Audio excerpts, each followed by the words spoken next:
pour en finir avec le diabète grâce aux graines de lin. Tout d'abord, si vous ne connaissez pas encore les graines de lin, c'est tout à fait normal. Elles sont peu utilisées de nos jours, mais c'est l'une des nourritures les plus saines connues depuis des milliers d'années. Ces graines remportent le tiercé du diabète. Elles sont riches en protéines, riches en fibres et riches en bons gras, du même type que celui contenu dans le poisson. Les graines de lin sont également très bonnes pour la santé cardiovasculaire et elles aident à lutter contre le cancer du sein et le cancer de la prostate. Bref, les graines de lin sont une véritable petite merveille. Employer les graines de lin est peut-être encore un mystère pour vous, mais cela deviendra très simple dès que vous saurez comment faire. Comme son nom l'indique, la graine de lin est la graine de la plante qui produit le lin, ce tissu très bien connu. Et tout comme le tissu, les graines de lin étaient très populaires pendant l'Empire romain. Et Hippocrate, l'un des pères de la médecine moderne, s'en servait beaucoup pour confectionner ses médicaments. Le très sage Mahatma Gandhi a dit un jour, avec raison, « Partout où la graine de lin deviendra un aliment, la population sera en meilleure santé. » Et encore plus près de nous, le docteur Andrew Weil, un médecin très réputé dans l'alimentation, dit que si nous ne pouvons faire qu'un seul changement dans notre alimentation, il devrait s'agir de se mettre à manger des graines de lin. D'accord, très bien. Mais où les trouvons-nous ces petites graines de lin? Et surtout, comment les manger? Eh bien, elles sont maintenant tout simplement disponibles en grande surface. Et si vous n'en trouvez pas au supermarché, allez jeter un petit coup d'œil dans les boutiques d'aliments naturels ou les épiceries bio.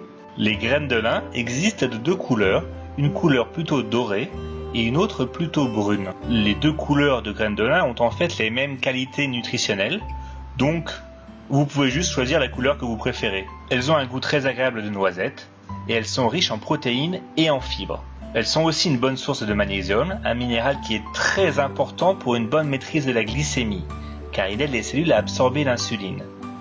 Plusieurs études ont démontré que le risque de développer le diabète de type 2 monte en flèche lorsque l'apport en magnésium est trop faible. Donc assurez-vous d'en faire le plein. Et les graines de lin en sont une bonne source. Mais attention, la nature a doté les graines de lin d'un emballage fin mais puissant, ce qui a ses avantages et ses inconvénients. L'avantage, c'est que l'on peut conserver les graines de lin facilement pendant 1 an dans un récipient hermétique. Mais cet emballage naturel des graines de lin est presque trop puissant. Il est fort probable que ces petites graines passent dans votre système digestif quasiment indemne et ne vous apportent donc aucun nutriment.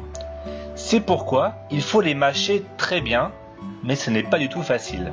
Je vous conseille plutôt de les broyer, car ces graines de lin sont beaucoup mieux absorbées par l'organisme si les graines sont consommées moulues ou écrasées. Vous pouvez par exemple utiliser un robot culinaire ou un moulin à café. Après les avoir moulues, vous pouvez les conserver au réfrigérateur pendant quelques mois. Alors comment manger les graines de lin? Voici une recette facile pour incorporer les graines de lin à votre alimentation. Vous pouvez préparer ce smoothie tous les matins. Il suffit de mettre 2 cuillères à soupe de graines de lin dans un mixeur, de les broyer, puis vous ajoutez des myrtilles congelées, une demi-banane et du lait de soja ou du lait d'amande selon votre préférence. Voilà, c'est tout simple et c'est délicieux. Vous pouvez aussi trouver de l'huile de lin, mais les graines que vous broyez vous-même sont bien meilleures pour vous. Une grande partie des nutriments sont effectivement perdus lorsque les graines sont pressées pour faire de l'huile. Les graines de lin sont non seulement la meilleure source naturelle de lignane, mais elles sont aussi une excellente source de fer, de zinc, de cuivre, de calcium, de protéines, de potassium, de magnésium, de folate, de fibres solubles, ce qui peut réduire notre cholestérol, et même de bore, un minéral important pour améliorer la santé de nos os. Mais nous ne recevons aucun de ces nutriments en buvant de l'huile de lin. Voici encore un exemple de l'importance de manger des aliments végétaux entiers et non pas leur jus ou leur huile. Revenons maintenant sur l'intérêt spécifique des graines de lin par rapport au diabète. Nous savons depuis plus de 20 ans que manger des graines de lin permet d'atténuer le pic de glycémie après un repas. Mais l'utilité des graines de lin n'avait jamais été testée spécifiquement sur les personnes atteintes de diabète jusqu'à récemment. Et il a été mis en évidence qu'une cuillère à soupe de graines de lin moulues tous les jours pendant 1 mois entraîne une baisse significative du taux de sucre moyen dans le sang. Et en prime, on observe aussi une baisse des triglycérides et du cholestérol. Alors comment les graines de lin aident-elles à lutter contre le diabète? Eh bien, il semblerait que la consommation de graines de lin peut améliorer la sensibilité à l'insuline.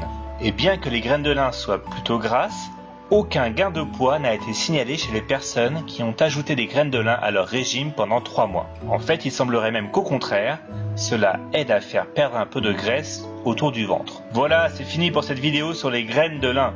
J'espère que vous avez appris quelque chose, et si c'est le cas, mettez un petit like sous la vidéo, et n'hésitez pas à vous abonner à la chaîne pour plus de vidéos sur le diabète.